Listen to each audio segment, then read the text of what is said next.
दोस्तों आप सभी का बहुत-बहुत स्वागत है। Welcome to Mahesh academy YouTube channel. आप सभी को नमस्कार, हार्दिक अभिनंदन है आप सभी का। यहाँ पर अगर हम केंद्रीय विद्यालय संगठन की बात करें, तो आपका जो सिलेबस है केवीएस पीआरटी का, उसमें जब हम बाल विकास की बात करते हैं, जो आपका 60 मार्क्स का है और जब हम बात करते हैं इसके नाम को लेकर के, तो नाम कुछ और इन्होंने दे दिया है। एक तरीके से जैसे आप बाल मनोविज्ञान करके बोल देते थे, चाइल्ड साइकोलॉजी बोल देते थे उसे, यहाँ पर अब शिक्षा और नेतृत्व पर परिप्रेक्ष्य यानी कि perspective on education and leadership, ये आपका 60 मार्क्स का पेपर पूछा जाना है। यहाँ पर ये हमारी ईवीएस के बाद पूरा का पूरा ईवीएस का थ्योरी हम कंप्लीट करवा चुके हैं केवीएस के लिए। यहाँ पर हम केवीएस की अगर हम बात करें तो बाल मनोविज्ञान का ये हमारा पहला लेक्चर है और ऐसे में आप लास्ट तक बने रहिएगा। सबसे पहले हम ये देखेंगे कि आखिर सिलेबस में कौन-कौन सी चीजें हैं जिनको हमें पढ़ना है, जिनके बारे में हमें स्टडी करनी है और उसके बाद हम चलेंगे अपने पहले टॉपिक की तरफ, ग्रोथ एंड डेवलपमेंट की तरफ, जो आपके सिलेबस में बाकायदा मेंशन किया हुआ है। तो आप सभी का एक बार फिर से बहुत-बहुत स्वागत है। कुछ भी अच्छा लगे, मेरे लिए कुछ सजेशन हो तो कमेंट सेक्शन आपके लिए है, मेंशन जरूर करिएगा। 3 बजे क्लास डेली आपकी जो है आपको मिलेगी। तो चलिए यहाँ पर देखते हैं, शुरू करते हैं अपने इस सेशन को। और जब हम बात करते हैं अपने पहले, यहाँ पर पार्ट 3 में आपका मेंशन किया हुआ है शिक्षा और नेतृत्व परिप्रेक्ष्य। ध्यान दीजिएगा, टेलीग्राम चैनल भी महेश एकेडमी के नाम से ही है, इससे आप जरूर जुड़िए। यहाँ पर आप फ्री पीडीएफ फाइल्स जो है वो प्राप्त कर सकते हैं। बाकी व्हाट्सएप ग्रुप जुड़ने के लिए, व्हाट्सएप ग्रुप से जुड़ने के लिए 80 81 74 37 34 पर संपर्क जरूर करें। बात कर लेते हैं सबसे पहले यहाँ पर आपका जो सीडीपी, जिसे आप बोल देते हो नॉर्मल तरीके से बाल मनोविज्ञान और शिक्षा शास्त्र कह देते हो, 60 मार्क्स का आपका पूछा जाना है। आप जब सीटेट की बात करते हैं तो केबीएस का जो आधार है, जो एक प्रकार है टाइप ऑफ क्वेश्चंस के, अगर हम बात करें या नेचर ऑफ क्वेश्चन कैसा होगा, तो वो सीटेट प्रकार से आपको देखने को मिलेगा। यहाँ पर सीटेट में आप 30 मार्क्स का सीडीपी सॉल्व करते थे, हम यहाँ पर 60 मार्क्स यानी केबीएस में जो है जब हम बात करेंगे तो ये 60 मार्क्स का आपका यहाँ पर मेंशन किया हुआ है, दिया हुआ है। सबसे पहली चीज यहाँ पर, जब हम शिक्षा और नेतृत्व पर परिप्रेक्ष्य की बात करते हैं दोस्त, तो इन्होंने 5 पॉइंट इसमें मेंशन किया है। पहला, दूसरा, ये तीसरा हो गया, ये चौथा और ये पांचवा।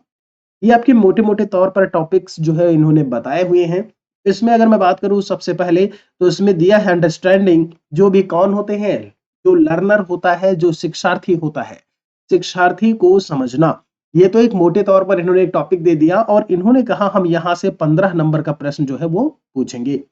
आगे कहते हैं टीएलएम, टीचिंग लर्निंग को समझना, वहां से भी 15 मार्क्स के जो है आपके सवाल जो है वो पूछे जाएंगे।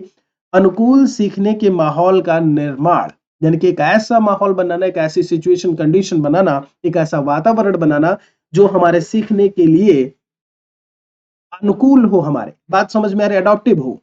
यहां से आपके 10 नंबर के सवाल आपसे पूछे जाएंगे।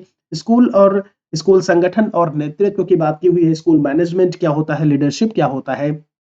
यहां से आपके 10 नंबर के 10 मार्क्स के क्वेश्चन आपको देखने को मिलेंगे। शिक्षा में परिप्रेक्ष्य यानी कि पर्सपेक्टिव इन एजुकेशन की अगर हम बात करते थे, तो यहाँ पर भी 10 नंबर के आपके सवाल देखने को मिलेंगे। तो 15 दूना 30, 10 40 50 और टोटल कितने मार्क्स हो गए, 60 मार्क्स के।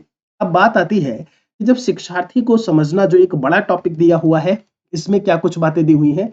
टेलीग्राम चैनल महेश अकेडमी पर इसके पहले भी मैं कंप्लीट हिंदी में सिलेबस कंप्लीट भेज चुका हूं। इस लेक्चर के बाद मैं फिर से एक बार सिलेबस भेज दूंगा, आप वहां से डाउनलोड कर सकते हैं।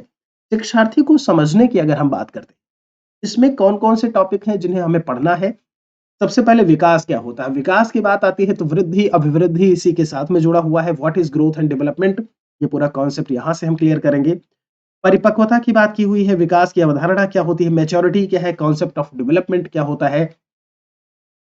अगर हम बात करें डिस्कशन, डेवलपमेंट पर कौन-कौन सी चीजें डिस्कस की जा सकती हैं, उसके प्रिंसिपल्स क्या है, विकास के कार्य क्या है, उसके लिए ऐसे में चुनौतियां कौन-कौन सी हमें देखने को मिल सकती हैं। विकास के क्षेत्र को लेकर के बात करें, स्कोप ऑफ डेवलपमेंट या एरिया ऑफ डेवलपमेंट की बात की जाए, तो फिजिकल है आपका, चाहे हम बात करें यहाँ पर कॉग्निटिव, चाहे सोशल की बात करें, इमोशनल वाली चीजों को लेकर के बात करें, हम मोरल चीजों को लेकर के बात करें, ये सारे पर्सपेक्टिव हमें एजुकेशन के, माफी चाहेंगे, डेवलपमेंट के पढ़ने हैं। तो ये किस में आएगा, शिक्षार्थी को समझने में हमें देखने को मिलेगा।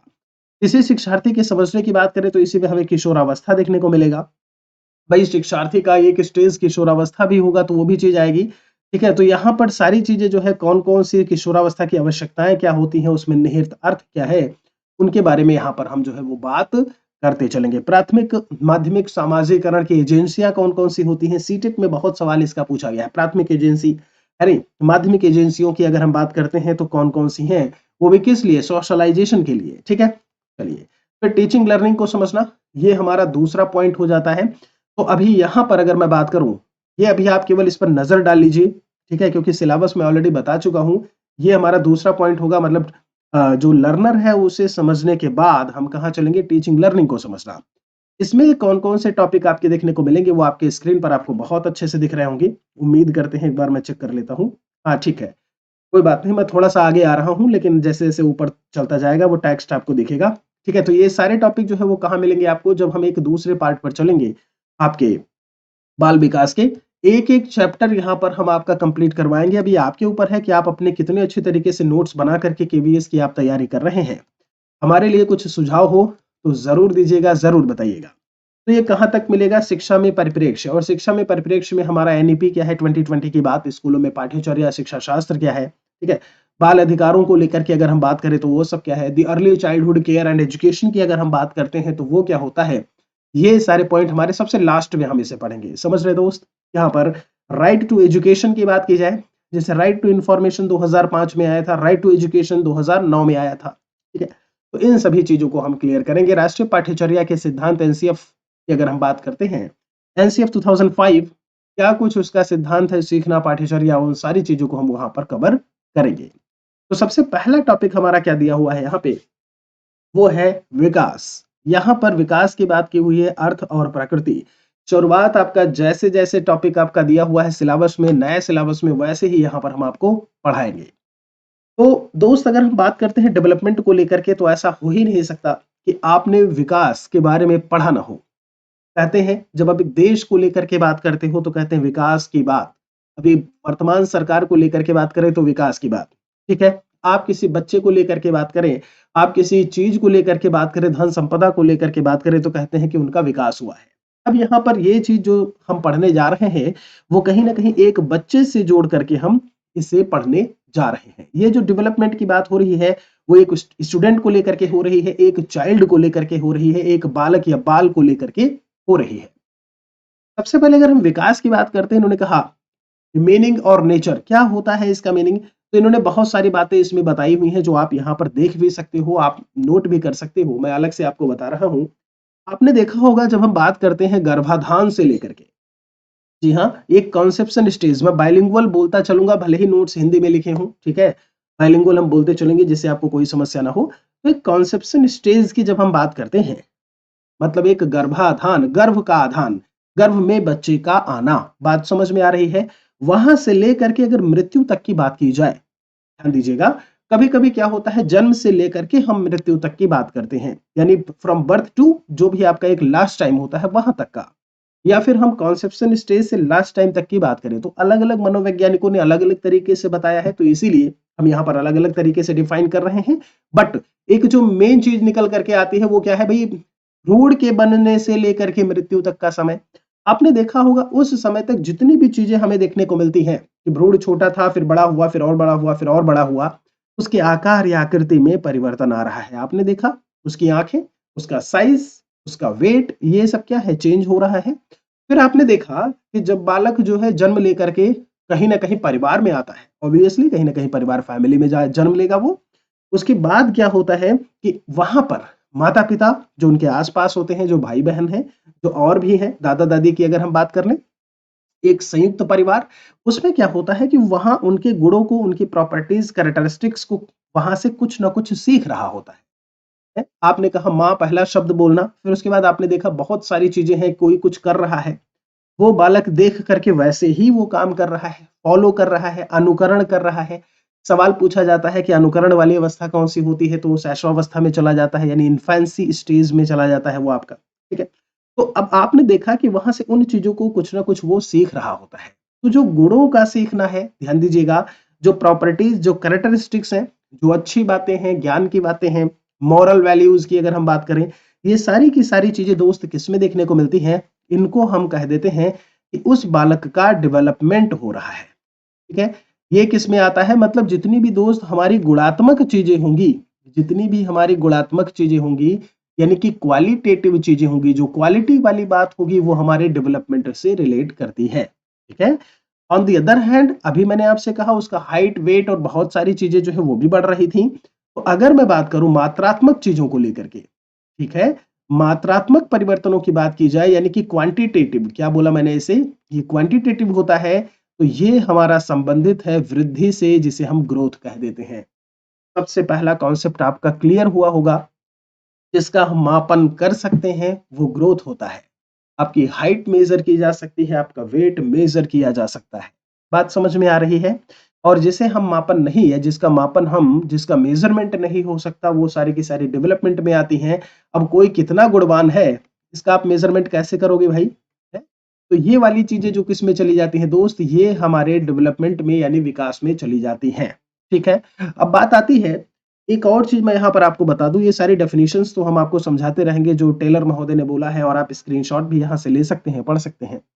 बात आती है कि ग्रोथ और डेवलपमेंट दोनों को अगर हम रिलेट करके पढ़ें, क्या संबंध है एक दूसरे के साथ, सबसे पहली चीज कि इनमें जो संबंध है वो अंतः संबंधित होते हैं, इंटर रिलेटेड होते हैं, ठीक है। आप अंतः संबंध इस चीज को याद रखिएगा, जिसे इंग्लिश में इंटर रिलेटेड हम कह देते हैं। बात समझ में आ गई, ये तो बात क्लियर हो गई। अब बात आती है, आपने देखा कि बच्चा बड़ा होता चला गया, तो एक चीज तो आपको क्लियर है कि कोई भी चीज है, एक चीज छोटी है, यहां पर ध्यान दीजिएगा, और एक चीज बड़ी है। तो अगर मैं आपसे कहूं कि जो छोटी चीज है वो कहाँ आनी चाहिए, क्या छोटी चीज बड़ी के अंदर आएगी या बड़ी वाली छोटी के अंदर आएगी, तो बड़ा वाला तो छोटे के अंदर नहीं आएगा ना, ये छोटा वाला ही किसके अंदर जाएगा, इसके अंदर। यानी कि बालक जब छोटा था, जब वो गर्भाधान वाली स्थिति थी, उसकी कॉन्सेप्शन स्टेज था, इन्फेंसी की बात करें, तो कहीं ना कहीं वो ग्रोथ कर रहा था, कहीं ना कहीं वह ग्रोथ कर रहा था। तो ग्रोथ जब छोटी अवस्था थी, तो ग्रोथ कहाँ हो जाएगा, यहां हो जाएगा। बात को समझिएगा, जब ग्रोथ की बात हो गई तो ग्रोथ आपका कहाँ आ गया, यहाँ आ गया, और जो बाहर हो गया वो कौन हो गया, डेवलपमेंट। ये चीज आप एक वेन डायग्राम मैंने बनाया, मतलब कहने का ये है कि growth is a part of development, जो हमारा वृद्धि है वो विकास का हिस्सा होता है। किसका हिस्सा होता है, विकास का हिस्सा है कौन, वृद्धि। बात समझ में आ गई। तो ये चीज यहां से क्लियर हो गई होगी कि छोटी वाली चीज जो है किसके अंतर्गत आ गई। अब एक समय तो ऐसा आएगा ना कि आपकी जो हाइट वेट है, वेट का तो नहीं कह सकते, हाइट तो आपकी रुक जाएगी, वेट हो सकता है घट बढ़ रहा हो। बात समझ में आ रही है। जैसे होता है शादी के बाद वेट बढ़ जाना, होता है अक्सर ऐसा, बताइएगा जरा, होता है नहीं होता है कमेंट में बताइएगा। तो ये चीज जरा ध्यान रखिएगा कि जब हम ग्रोथ की बात करते हैं वो पार्ट ऑफ डेवलपमेंट है। अब यहाँ पर कुछ डेफिनेशंस इन्होंने दी हुई हैं, कुछ परिभाषाएं इन्होंने बताई हुई हैं। जैसे टेलर महोदय क्या कहते हैं, जरा इनके बारे में यहाँ पर बात कर लेते हैं। ये कहते हैं कि मनुष्य, जरा गौर करिएगा, कहते हैं मनुष्य में जो कुछ अभी है, कहते हैं उससे बदल कर कुछ भिन्न हो जाने की जीवन की प्रत्येक क्षण जो है वो प्रक्रिया चलती रहती है। आप हो, हर पल पल पल एक इंसान कुछ ना कुछ अवश्य सीख रहा होता है, मरते दम तक। ये चीज याद रखिएगा। लास्ट टाइम पे आप बैठे हो, हाथ पैर आपके काम नहीं कर रहे हैं, हमारे हाथ पैर काम नहीं कर रहे हैं, वृद्धावस्था चल रहा है? बेटा एक गिलास पानी दे दो, है, बुढ़ऊ खुद से ले लो जाके, नहीं देंगे। आपने वहां पर क्या सीखा, कुछ सीख मिली वहां से, है? यही लिए इनको पैदा किए थे, यही लिए इनको इतना बड़ा किए थे, पाले पोसे थे। तो ये चीजें क्या है, वहां पर भी आपको कुछ ना कुछ सीखने को जरूर मिलता है। अधिगम आपका हर समय यानी कि लर्निंग आपका हर time, each and every time हो रहा होता है। चलिए, तो ये चीज आप नोट कर सकते हैं, जो इन्होंने डेफिनेशन बोली है इसमें ऐसा कुछ समझाने का नहीं है। कहते हैं देखिएगा, पहली जो है प्रत्येक वर्तमान वातावरण पर डाले गए प्रभावों पर निर्भर करता है, ये एक इन्होंने डेफिनेशन दी है, तो इसमें इतना कुछ समझाने का है नहीं। आगे ये क्या कहते हैं कि गर्भाधान से लेकर के जन्म तक के व्यक्ति में अनेक प्रकार के चेंजेस हमें देखने को मिलते हैं। आप जानते हो भाई, हर एक प्रकार से, शारीरिक प्रकार से बात करें, भाषाई प्रकार से, नैतिकता वाली चीजें, संज्ञानात्मक वाली चीजें, बुद्धि बढ़ रही होती है, आप सीख रहे होते हो, है ना। तो भ्रूणावस्था का जो है वो शारीरिक विकास माना जाता है, कुछ विशिष्ट परिवर्तनों की ओर संकेत करता है। गति हो गई, भाषा है, संवेग है, सामाजिकता है, इन सभी को क्या करता है, आत्मसात करता है, एसिमिलेट करता है, सीखने की कोशिश करता है, और सीखता भी है। ठीक है, आप भी सीखे हो, हम भी सीखे हैं। तो ये चीजें कहीं ना कहीं चीजें जो है वो देखने को मिलती हैं। देखिए इसमें भी बोला हुआ है इन्होंने, कहते हैं, क्या कहते हैं भाई, कि इन अवस्थाओं के कारण बालक में होने वाले परिवर्तनों के अनुसार वह अपनी कार्य प्रणाली को डेवलप कर सकता है। एक चीज बहुत अच्छे से याद रखिएगा, ये जो चेंज हो रहा है हमारे व्यवहार में परिवर्तन, वो भी अधिगम होता है। ठीक है? अधिगम किसे कहते हैं? तो कुछ भी जो हम सीख रहे हैं और उसके सीखने के बाद अगर हमारे बिहेवियर में चेंजेस आ रहे हैं, हमारे व्यवहार में, एक बात बहुत अच्छे से याद रखिएगा, व्यवहार में चेंज तो आ रहा है, लेकिन ये चेंज आपका परमानेंट होना चाहिए। ये चेंज आपका परमानेंट होना चाहिए। अगर ये नॉन परमानेंट है तो ये अधिगम नहीं है। फॉर एग्जाम्पल आपकी मान लीजिए, खुदा ना करे, ऐसा बस एग्जाम्पल ले रहा हूं मैं, ईश्वर ना करे, मैंने कहा कि किसी की तबीयत जो है वो खराब हो गई। ठीक है? क्यों भाई? तबीयत जो है वो खराब हो गई।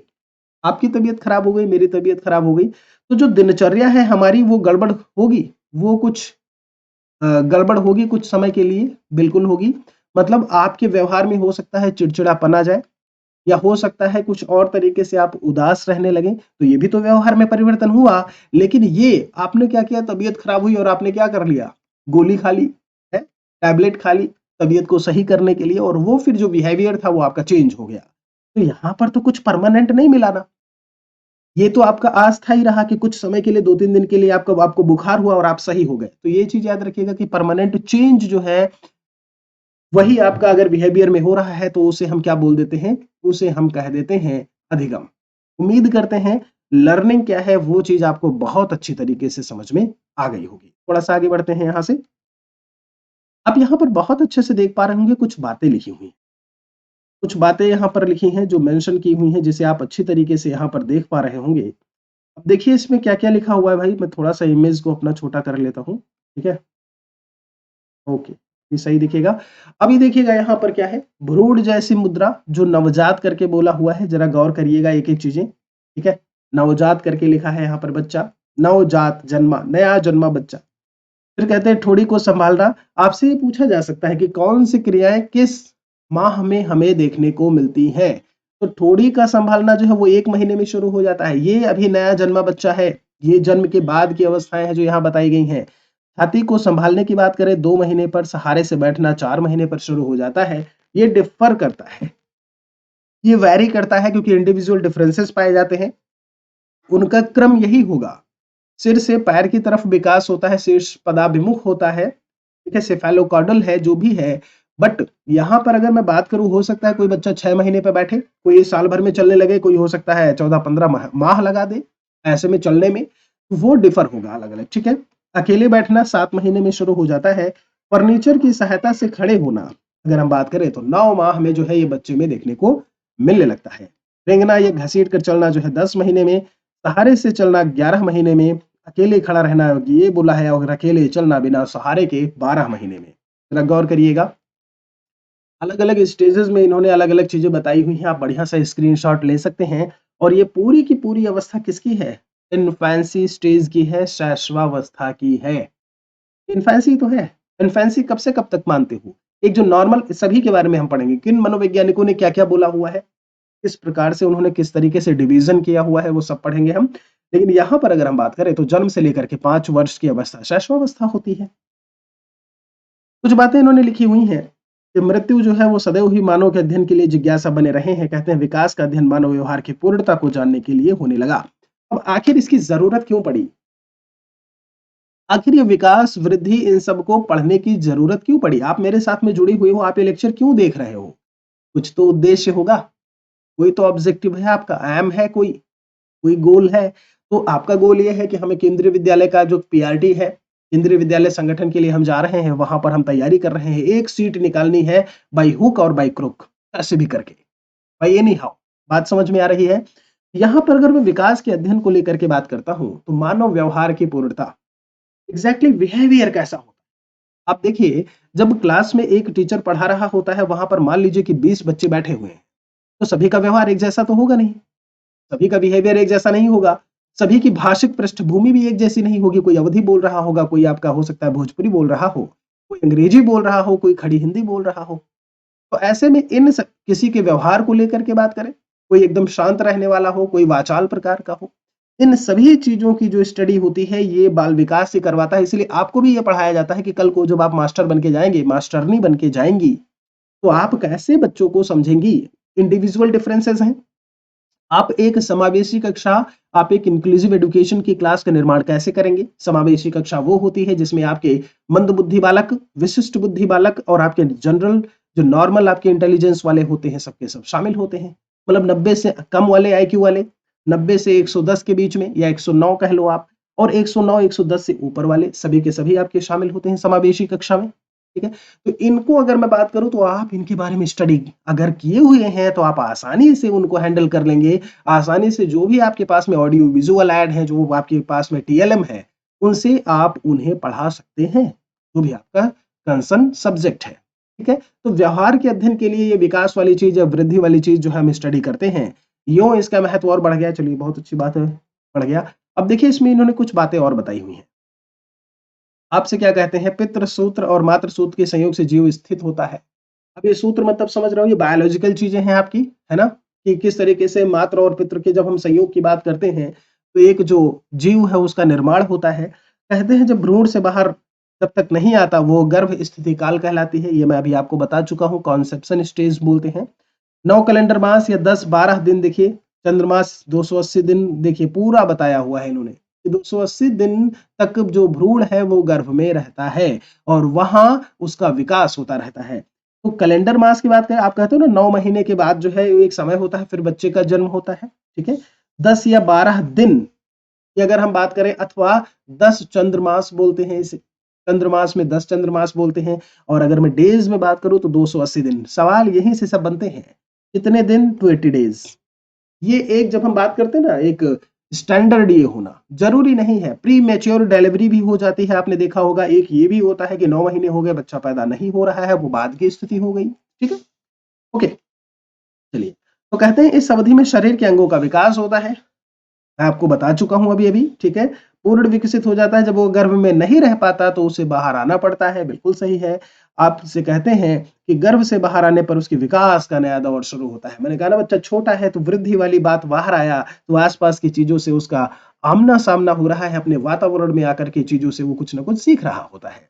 यहाँ पर फैमिली ही नहीं है, मैंने केवल फैमिली में माता पिता भाई बहन दादा दादी की बात की, आस पड़ोस के लोग भी हैं, समुदाय भी है, समाज भी है, स्कूल भी है। वो सारे के सारे हमें कुछ ना कुछ गुण सिखाते हैं, कुछ ना कुछ बातें सिखाते हैं, तो वो सभी के सभी हमारे डेवलपमेंट यानी कि विकास में शामिल होंगी।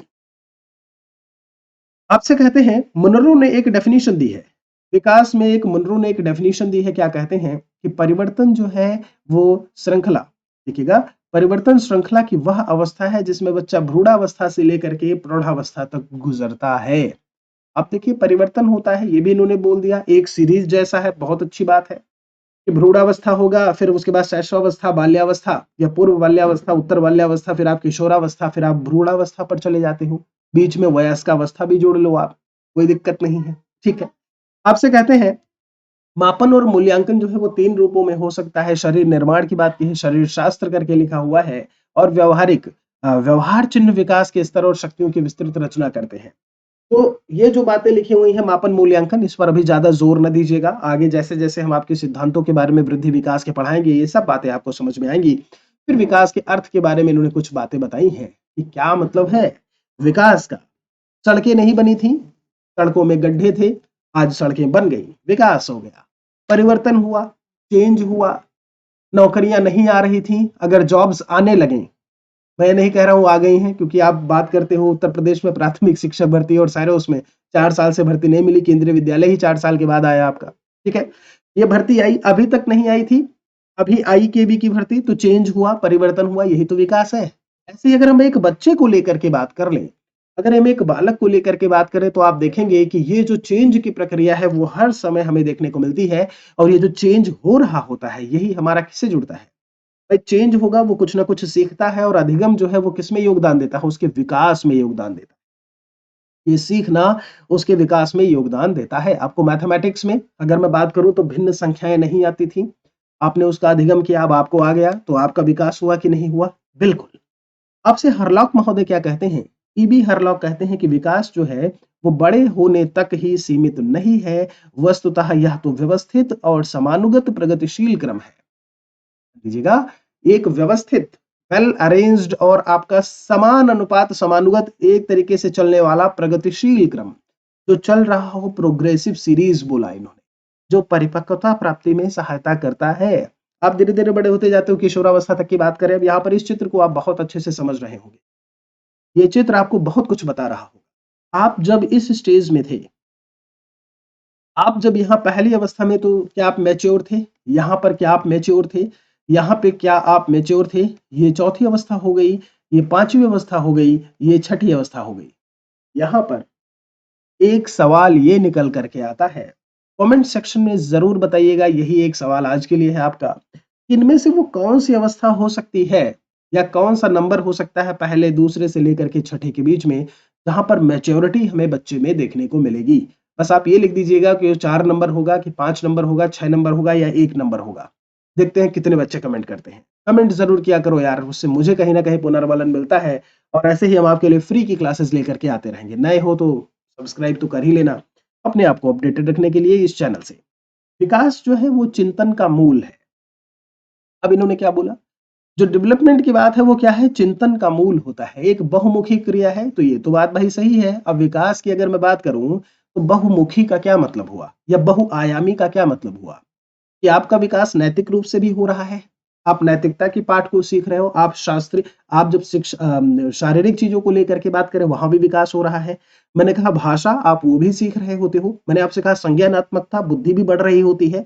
बात समझ में आ रही? मैंने कहा भावात्मक, तो ये सारी चीजें क्या है, तो क्या हम इसे एक मल्टी डायमेंशनल अप्रोच बोल सकते हैं या मल्टी डायमेंशनल प्रोसेस बोल सकते हैं? बिल्कुल कह सकते हैं। ठीक है, आपसे कहते हैं केवल शरीर के अंगों का विकास नहीं होता, सामाजिक, सांवेगिक, देखिए इनमें सारे परिवर्तन इन्होंने शामिल कर दिए। यहाँ पर हेनरी और सिसल वील्ड ने कुछ इस तरीके से परिभाषित किया है। तो ये परिभाषा वगैरह तो आप ऐसे ही देख सकते हो कि इन्होंने क्या, कि इन्होंने क्या कुछ बोला हुआ है। जहां पर कुछ समझाने का होगा वो मैं आपको समझाता चलता हूं, आप स्क्रीनशॉट इसका ले सकते हैं। कहते हैं विकास वह दशा है जो प्रगतिशील परिवर्तन के रूप में प्राणी में सतत रूप में व्यक्त होती है, कॉन्टिन्यूअस है। जैसा कि मैंने बोला कि लर्निंग कॉन्टिन्यूअस है, और अगर लर्निंग कॉन्टिन्यूअस है, अच्छा लर्निंग आपकी पॉजिटिव नेगेटिव दोनों हो सकती है। आपने अच्छा सीखा, अच्छा काम किया, जो गलत काम करते हैं वो भी तो सीखते हैं, है कि ताला कैसे तोड़ेंगे, सीखना ही तो है। चोरी कैसे करेंगे वो सीखना ही तो है। लेकिन वो आपका एक नेगेटिव सीखना हो गया, वो हमारे सीखने में, अच्छे वाले सीखने में नहीं आता, इसीलिए उसे सीखने में हम रखते भी नहीं है, वो गलत कामों में आ जाता है। ठीक है, चलिए। तो भ्रूणावस्था से प्रौढ़ावस्था तक इन्होंने बता दिया, कोई समस्या नहीं है। कहते हैं सामान्य रूप से नियंत्रित करता है मानदंड अभिवृद्धि और विकास। कभी कभी सवाल पूछा जाता है वृद्धि और विकास को जोड़ करके क्या बनता है, तो हमने कह दिया अभिवृद्धि बनता है। ठीक है, आपसे कहते हैं सामान्यतः जो कारक होते हैं वो दो कारक होते हैं। कौन कौन से होते हैं? एक आपका वंशानुक्रम होता है जिसे हम हेरिडिटी कह देते हैं। आप क्या बोलते हो? इसे आपने हेरिडिटी बोल दिया। और दूसरा क्या होता है, वो एनवायरमेंट होता है। तो एक चैप्टर भी आपका है हेरिडिटी एंड एनवायरमेंट, यानी वंशानुक्रम और वातावरण। ठीक है, तो ये बाद पड़ने वाले जो प्रभाव हैं ये कौन से होते हैं? ये वातावरणीय प्रभाव होते हैं, और ये हमारा वंशानुक्रम प्रभाव होता है। ठीक है, गर्भ के अंदर कहते हैं कि जो आपकी जो लेडी है, ऐसे में जो गर्भाधान धारण किए हुए है, उसका खान पान, आसपास अच्छी बातें, अच्छी जो भी एक एक्टिविटी है वो किया जाना चाहिए। महाराज बच्चा अंदर भी कुछ ना कुछ सीख रहा होता है, वो अंदर भी उसका विकास, जो माता ऐसे में ग्रहण करती है, खाती है, तो अगर उसका सही से, अगर मैं बात करूं पोषण उसका सही होगा, तो बच्चा भी ठीक ठाक जो है आपका या हृष्ट पुष्ट, और ऐसे में जो बीमारियां हैं उनसे दूर रहेगा। ठीक है, उनसे दूर रहेगा मतलब बीमारियां उससे दूर रहेंगी। ठीक है, उसके पास नहीं आएंगी। तो अभिवृद्धि और विकास के बारे में इन्होंने बताया कुछ इस तरीके से, भी आप देख पा रहे होंगे, एक चित्र आपको बहुत कुछ बयां कर रहा होगा। ठीक है, अंतिम समय कहाँ पे है, जो लास्ट में दिख रहा है, बिल्कुल। तो इन्होंने कहा कि जब हम जैविक वंशक्रम और सामाजिक वंशक्रम को लेकर के बात करें, तो इन्होंने बहुत सारी चीजें बताई हुई हैं। देखिए ये कहते हैं आपसे, क्या कहते हैं, बालक के विकास की प्रक्रिया को प्रभावित करते हैं। विकास के जैविक स्वरूप की व्याख्या जीवन प्रतिमान के संदर्भ में सभी अवस्थाओं में की जानी चाहिए। अब इन्होंने कुछ यही बताने की कोशिश की है कि बालक शैशवावस्था में क्या परिवर्तन होगा, बाल्यावस्था में क्या परिवर्तन होगा, पूर्व बाल्यावस्था, उत्तर बाल्यावस्था। ठीक है, फिर कहते हैं आखिर किशोरावस्था में क्या परिवर्तन होगा। तो ये अलग अलग परिवर्तनों को लेकर के बात की है। फिर इन्होंने कहा कि सर्वांगीण पक्ष को लेकर के चलो। सर्वांगीण जो अभी मैं आपको बता रहा था, चाहे वो भाषाई हो, चाहे संज्ञानात्मक हो, भावात्मक हो, चाहे आपका शारीरिक हो, बात समझ में आ रही हो, बात समझ में आ रही। और ऐसे अगर मैं बात करूं, यहाँ पर हो में फ्लो में निकल गया है, तो ये बात आपको बहुत अच्छी तरीके से समझ में आ रही होगी कि आखिर सर्वांगीण पक्ष का या उसका क्या मतलब निकल करके आता है। जब विकास की हम बात करते हैं परिपक्वता यानी कि ग्रोथ का संबंध मैच्योरिटी से, कहते हैं अभिवृद्धि का संबंध शारीरिक और मानसिक परिपक्वता से होता है। ग्रोथ और डेवलपमेंट आपका सीधे सीधे फिजिकल और मेंटल मैच्योरिटी से रिलेट करती है। ये क्या कहते हैं आपसे कि विकास जो है वो प्राणी में होने वाले कुल परिवर्तन का योग होता है, जबकि अभिवृद्धि किसी विशेष पक्ष अथवा आंशिक। अब ये बात बहुत हो रही होगी, अभी आपके जहन में भी आया होगा कि सर अभिवृद्धि को कैसे परिभाषित करेंगे। तो वृद्धि और विकास को जोड़ करके कहीं ना कहीं अभिवृद्धि बोलते हो। एक सबसे इंपॉर्टेंट चीज ये बताया हुआ है, यहाँ देखिएगा। जो विकास होता है वो प्राणी में होने वाले कुल परिवर्तन का योग होता है। टोटल चेंज अगर जो भी हो रहा है वो डेवलपमेंट में आता है। जैसा कि मैंने गोला जब बनाया था तो ग्रोथ को बीच में रखा था यहाँ पर, और ये इसको मैंने बोला था कि ये डेवलपमेंट है। याद है, अभी तो बताया था। जबकि अभिवृद्धि किसी विशेष पक्ष अथवा आंशिक रूप को ही व्यक्त करता है, परंतु हम ये कह सकते हैं अभिवृद्धि और विकास एक दूसरे के पूरक शब्द हैं, कॉम्प्लीमेंट्री हैं। महाराज जो अभिवृद्धि है वो आंशिक रूप से ही किसी एक पक्ष को लेकर के बात करेगा। हो सकता है वो वहां पर केवल भाषाई विकास की बात कर रहा हो, बात को समझिएगा। हो सकता है केवल भाषाई विकास को लेकर के बात कर रहा हो, केवल भावात्मक विकास, केवल शारीरिक विकास। बात समझ में आ रही है? और अगर शारीरिक विकास है केवल, ऐसे में तो शारीरिक विकास वाली जो चीज होती है वो आपकी वृद्धि में जुड़ जाती है, क्योंकि अभिवृद्धि वृद्धि और विकास दोनों का पार्ट है। कंफ्यूज बिल्कुल से ना होइएगा, ठीक है? ओके, चलिए यहां पर वृद्धि और अभिवृद्धि और विकास में आपने बहुत अच्छी तरीके से अंतर समझा होगा। समान प्रतिमान नहीं, कहते हैं अभिवृद्धि में विकास का प्रतिमान समान नहीं होता। अच्छा, क्या मतलब है इसका भाई? ये आपसे कहते हैं जरा गौर करिएगा। हाँ जी, क्या कहते हैं आपसे कि अभिवृद्धि जो है वो व्यक्तिगत भेद पाए जाते हैं। अभिवृद्धि में प्रत्येक बालक की अभिवृद्धि भिन्न होती है। जरूरी नहीं कि अगर हमने भाषा सही से बोलना सीखा है, हिंदी भाषा, आप देखिए कई लोग हैं जिनका वर्तनी शुद्ध अभी भी नहीं होता, स्पेलिंग मिस्टेक्स होती हैं, बोलने में गलतियां होती हैं, आपने देखा होगा। ठीक है, तो इसीलिए इन्होंने बोला भिन्न होती है। विकास के पदों में समानता पाई जाती है, परंतु इसकी दर जो है, इसकी सीमा और भिन्नता में अंतर होता है। किसी का विकास जल्दी हो जाता है, किसी का विकास आपका डिले होगा, देर में होगा। बात समझ में आ रही है? आपसे कहते हैं, चलिए, कहते हैं अभिवृद्धि जो है यह प्रभाव लाभप्रद है, कहते हैं हानिप्रद। हम अगर ये कहें कि ये बताओ कि जो अभिवृद्धि है वो हमारे लिए लाभकारी है या हानिकारक, ये वातावरणीय कारकों पर निर्भर करता है। आसपास का वातावरण सही नहीं है, है? आसपास का वातावरण सही नहीं है तो कैसा हिसाब होगा फिर वहां पे, आप ही समझ सकते हो। आप भी अच्छी तरीके से जानते हो कि जो आपके एनवायरमेंटल फैक्टर्स हैं वो किस तरीके से अफेक्ट करेंगे आपके डेवलपमेंट को। ठीक है, व्यक्ति अपने वातावरण के प्रति प्रतिक्रिया जो है वो व्यक्त करता है, रिस्पॉन्स करता है, और परिपक्वता के विकास का संबंध जो है वो किससे है? अभिवृद्धि से है। तो इन चीजों को समझिएगा, जो बात यहाँ पर इन्होंने बताने की कोशिश की है। व्यवस्थित पद, इसका क्या मतलब है? जहाँ तक विकास का संबंध है, एक व्यवस्थित पहलू है। यह एक प्रक्रिया है जिसके अंतर्गत शारीरिक परिवर्तन, मनोवैज्ञानिक प्रक्रियाएं, ये सारी चीजें हमें देखने को मिलती हैं।